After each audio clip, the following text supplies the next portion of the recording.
Blessings, everybody, and welcome to a brand new episode of the 87641 Review Show. I'm Marc Brown, back at you with the second episode of 2015. Jam-packed show today. Bunch of topics to run through quick. Today, we have Vybz Kartel. A plot has been uncovered to kill Vybz Kartel, who was, of course, incarcerated on a life sentence on murder charges. Very crazy stuff that just came out yesterday, so we'll be getting into that. Also, Americans draft up a little petition that them sent to the White House to try to deport Mavado from the States. We'll get into that as well.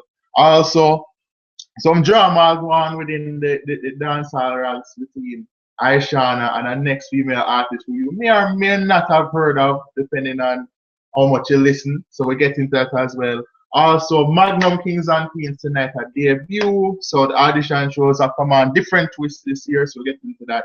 And today, Shabba Ranks, Earth Strong, Shabba Ranking, Big Dirty Stinking Shabba. Big up yourself on the Earth Strong today. 48 and going very strong as usual. Big up yourself. Talk a little bit about his greatest hits and them things there. And a little bit from more. But let's start off with this crazy story that come out yesterday. You know, the Jamaica, RJR.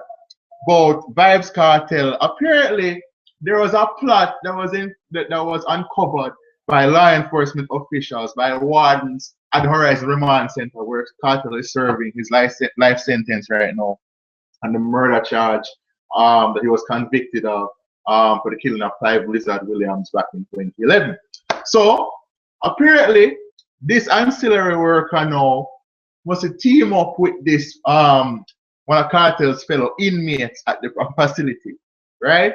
So apparently, him did order her to snuggle in these 2 bottles of lotion and 3 ratchet knives into the facility and pass it to himself, and then see what I want from there. What he may or may not have told her, that part is a little bit unclear, is that the 2 bottles contained poison in there. Poison which apparently can penetrate the skin as soon as it's ingested and can basically kill you from within, right? So I call it a lethal kind of application. So once you put it on, then or ingest whatever, then all of a sudden you're gonna start so your skin deteriorate and everything. So it can, once you ingest it, it's done. You understand? Once you put it on, it's done. You know, and you done. So apparently, she was supposed to pass off these items to him, and then when Kartel and this inmate come out of the cells together, then he would attack Kartel, put this lotion on him, put all this stuff on him, and use the poison and try to kill him off.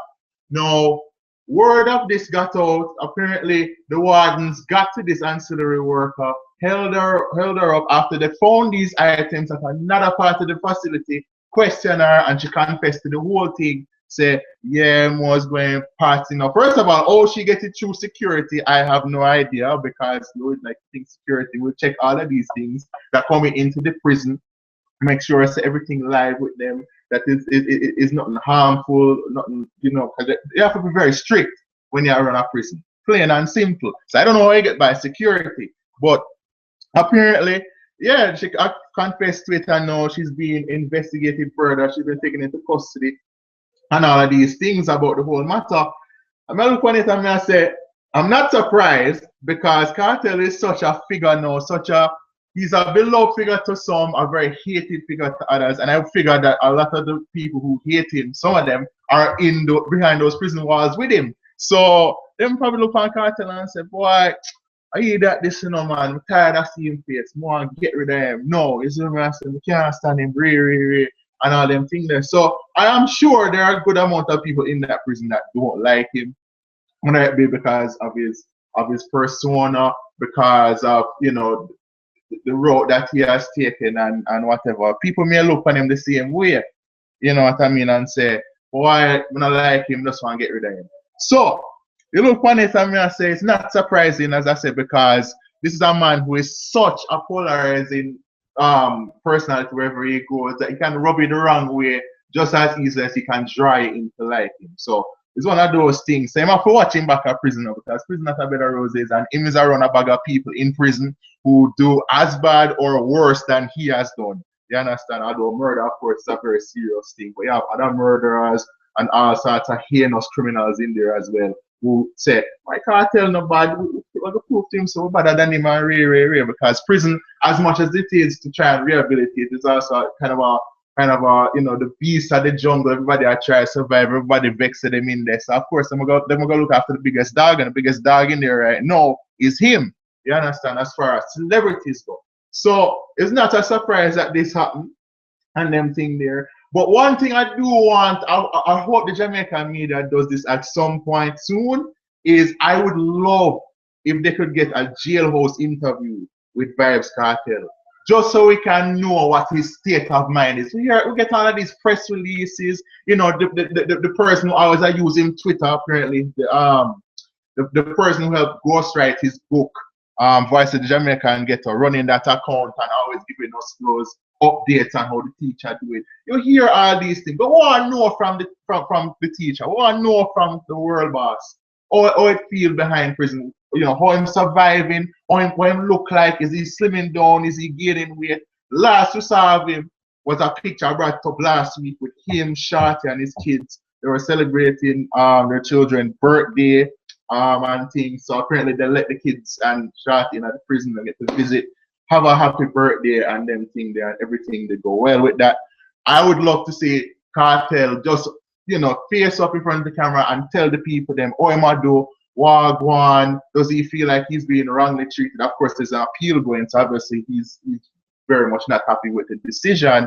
But we want to hear from the world boss Wagwan. I don't know if it can happen. I don't know if it will be allowed by prison officials or it can be allowed. But I would love to see an exclusive jailhouse interview with the world boss Vybz Kartel and see what is his thoughts on everything that has gone on the last 3.5 years, because it's been a roller coaster from being top of the dancehall world to being one of the more reviled figures in the game, because not for his music is still very much celebrated, but because of what he got himself into and, you know, all the things that we've heard about him.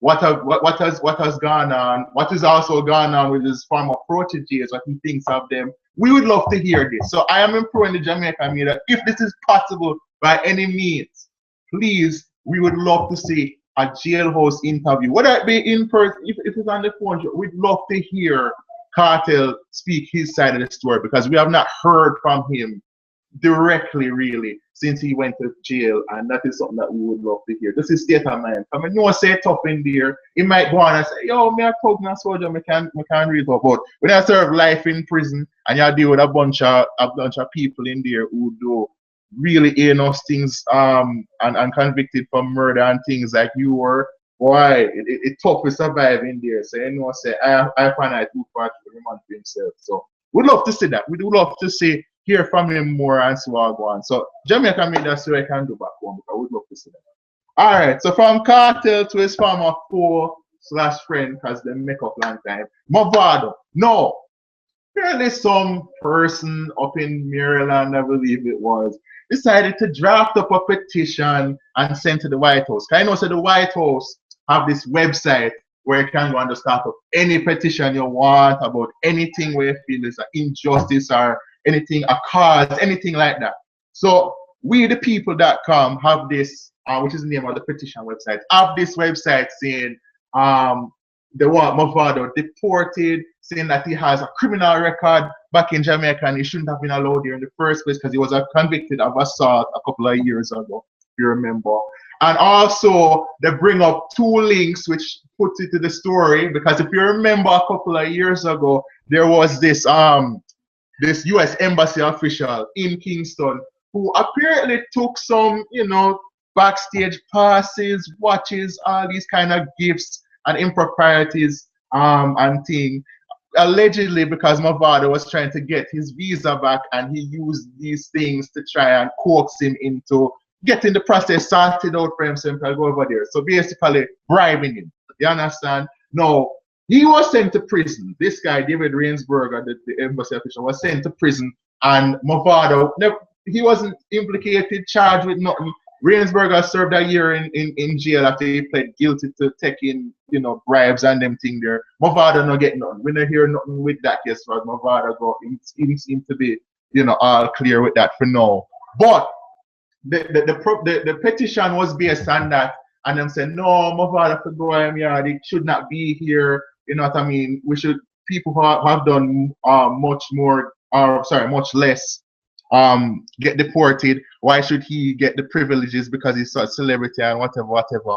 And Mavado came back out earlier today in an interview with the Jamaica Observer and basically said it's somebody who he used to work with who mastermind this whole thing, who got this person to do the petition and has been trying to ruin his career for years. No, Mavado has been over there for 3 years now. Of course, he's with We The Best Music Group, with DJ Khaled and all of these people. I work with the Young Money, Cash Money people, them, with Birdman and them people there. So I work with everybody. So, I'm living over there all these years, and you look on it and you say, why? You just have people who really want to see Mavado just fall. You could call it bad mind, you could call it all these things. You know what I mean? At the end of the day, we don't know how he got over there. We just know that he got the visa. And since he get the visa, he take advantage. He get all of these collaborations, with Akon, with Rick Ross, with Nicki Minaj, all of these people. And him raising profile to a higher level internationally. So all we can say is him get over there. Now this petition only has 10 signatures. That needs 10,000 before February the 10th of this year. And I sincerely doubt it's going to get anywhere near that. So this petition is all in vain. But at the end of the day, let us hope say, Mavado continue to make the best of it over there and continues to raise his profile over there and give dancehall a good look overseas. Cause right now it's looking sticky for dancehall overseas. So all this petition stuff and all these plans to try and undermine his career, it don't need it right now. Dancehall need better. And we just hope say, but any artist, all artists who going over to the States, make sure, because we get too many artists in a trouble, and we are improving Mavado and all of the others, like Crane who just signed overseas and everything. Keep your slate clean over there, please. We have enough artists over there getting in trouble in the last few years. Keep yourself clean over there, please. Now, I beg you, please. Yeah, man. So, we'll go from that now, and from one controversy to another, Aishana, of course, Aishana has been in the news just as much for the whole Putta Hype situation, if not more, as regards to her music career, which is starting to get a little heat behind it. And just the other day, there was a diss song that came out from a fellow dancehall diva by the name of Tiana. Now, a lot of people don't know who Tiana is, even though she has been around for a while. She's an artist who has done a lot of counter actions of songs by artists. So she's done counter actions of, say, Popcorn's Raving, of Vybz Kartel songs, of Conscience songs in the past, and she put her own spin on it. So it's something like what Macca Diamond used to do when she just bust, right? So she have all these songs. She have broke out and went on Overproof Rhythm, and she have a few other songs. And she was at the Fabulous Five with Tiana at Sting. So she, Tiana, Stylish, Confidence, was a former Magnum Kings and Queens contestant, and Destiny Sparta, who was one of Tommy Lee Sparta's recruits. So all of them did perform. Tiana did go up. She only get 4 minutes on stage. Nothing cut her performance halfway through because it's supposed to be 10 minutes. And she get vexed. She go up on Instagram. She call out everybody and say, yo, what line I talk about Fabulous Five? Me are the fabulous one and Ray. No, she is not as known in Jamaica in part because she has been appealing herself more to Europe, more to Africa, and she's much more known in those regions than she is here. Matter of fact, she's on a European tour right now, and I used to work with her, so I know, so I kind of know her build up on what she does and them thing there. But Tiana and this whole thing, she come up with this song and this up Aisha and Stylish, and talk about how the whole thing with Aisha and Scatter and how them sleep together and how Aisha use her crutches to get into the spotlight to big up her career and further her career, and she don't need to use her parts to get fame. She have talent and really. Why? I don't know right now, First of all, I think the whole thing with Tiana now, I think I mean, it's a bold move. This song that she did, I heard it's actually decent, but at the same time, when people don't really know you in Jamaica as well, or haven't been paying attention to you as much, it's kind of hard to have people behind the side because most of the social media reaction is like, who is Tiana? What is she doing calling out Aishana and Ray and them thing there? No, I know. As far as I see it, them have to squash them issues. Aishana has not responded to that. But it speaks to a much bigger issue than for them beef right now. It speaks to the lack of buzz or better yet, the lack of content that is coming out from female artists in dancehall right now. And it's a big concern because look here now. You see from latest come out, and she still do her thing, she come out with her album. But from I would say from about 2013 when ladies do Sting and all them thing there, we have barely heard from any noteworthy female artists. And then Spice, who do her thing and I carry the mantle well right now. Lady Star is kind of semi-retired, even though she have her album now. Remember, she said she has scaled back. She's not really doing major shows anymore, really. So she's semi-retired in a sense. Maka Diamond, never hear from her in 2014. Tifa, never hear from her in 2014. So many artists, others like Stacia and Timberlake and them people there have entrepreneurial interest. So them not really need the music right now as much, right? So them thing here and there, but them not really out there as much anymore. And then look at it and you say, I know you see the number, you hear the names of the female artists, I listen to you and none of them are top tier, dancehall divas, the thing, right? So you look on it and you say all of these female artists now going with nothing and thing, and you just say, boy, where is it? Where's the future headed for the females in dancehall? Who is going to take that next step to try and just dominate the thing? Like how ladies how they dominate the thing, like Pacha they dominate the thing, right? Like Tifa at one stage they dominate the thing. Spice again, the only female I see doing that, but so many others have fallen by the wayside. Jada was another one all these years ago, and she not doing anything now. I don't know what is going on. The females them in the music need to step up and step up together. No matter what this fight out thing. The man them fight out each other, but them more so because them kiss and make up after. But with the females especially because the females them, it is so hard to bust and it's so hard to get as much attention as the men that to fight each other it don't really make sense. So I think this whole Tiana Aishana thing and any other girls who are going in the dance and involving females need to stop because the females them have to unify and come close together because if they're going to break down those barriers and get the same money on shows, the same attention, the same respect, they have to come together and unite and make this thing known and say, yo, we have come together and we have fight for our cause. We have a movement going for dancehall. We are trying to get the respect and the acclaim for the females just like the males. So I think that whole thing is nonsense, really.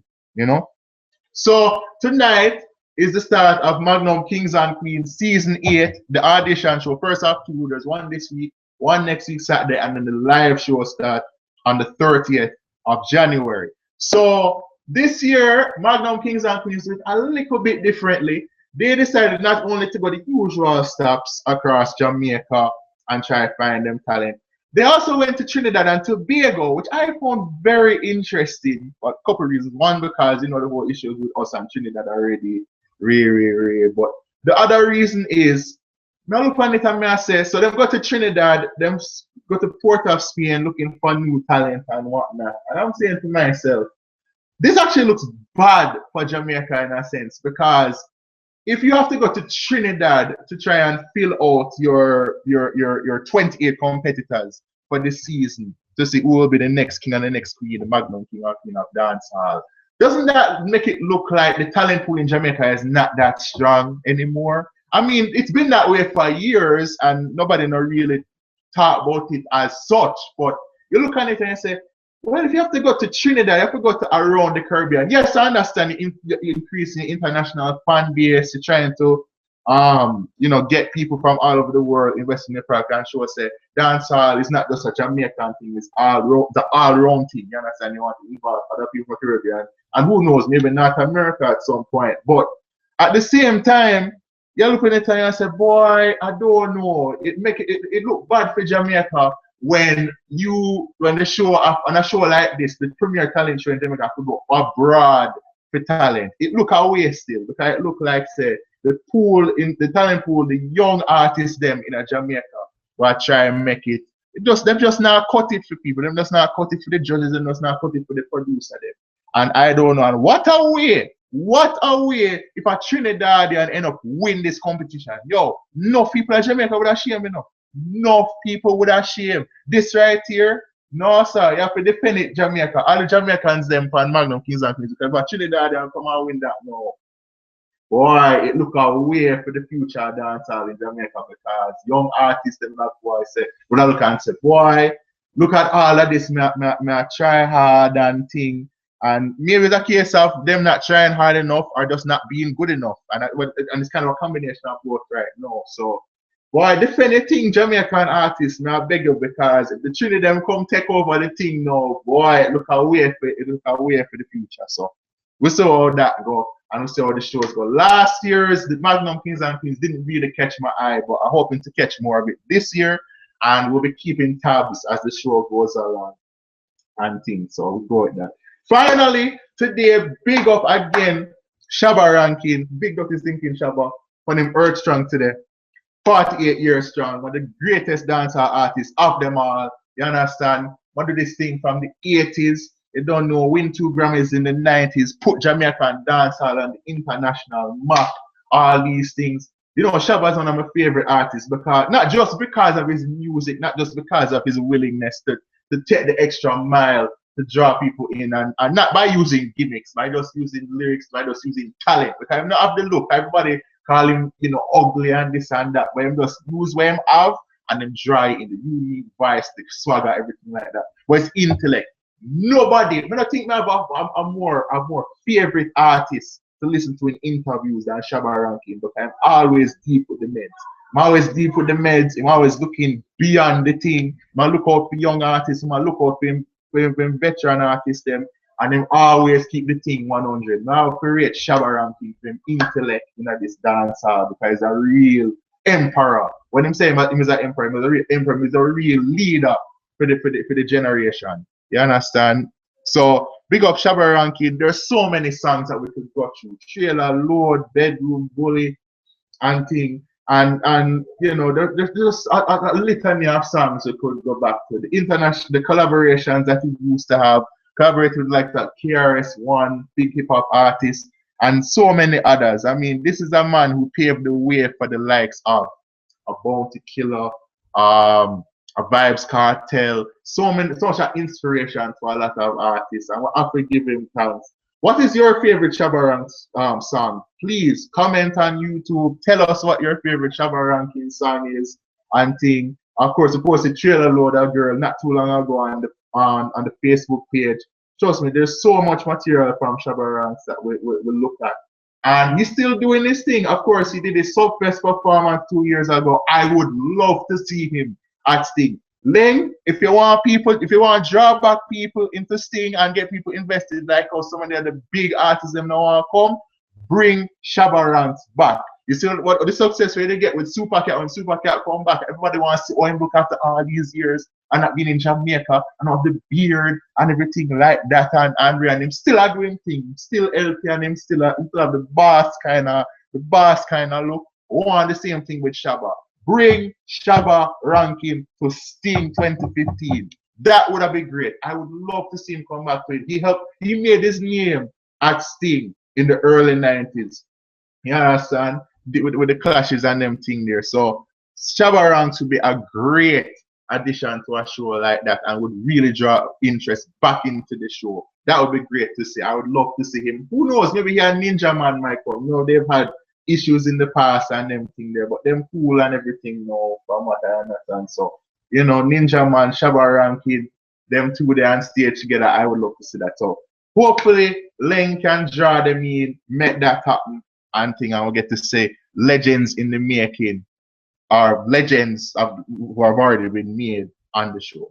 So that is it for this episode of 876-411 review show. Again, check us out on Facebook, 876-411 Facebook page, on Twitter at 876-411 all over the place. Let us know what you think. Again, leave the comments under the YouTube page, under the link to this video right here. Tell us your favorite Shabba songs. Tell us what you think of any of the other topics we'll go on that we'll talk about today. And we'll go from there. Next week, as I said, Magnum is back. Casey Fennell, shout out to Casey Fennell, representing Jamaica at the Miss Universe pageant, going through the rounds right now as far as the different competitions I have to do before I get to the stage, to the pageantry. We'll be talking a little bit about her next week, and we'll go from there. So I'm Marc Brown. We'll see you next week. Peace out.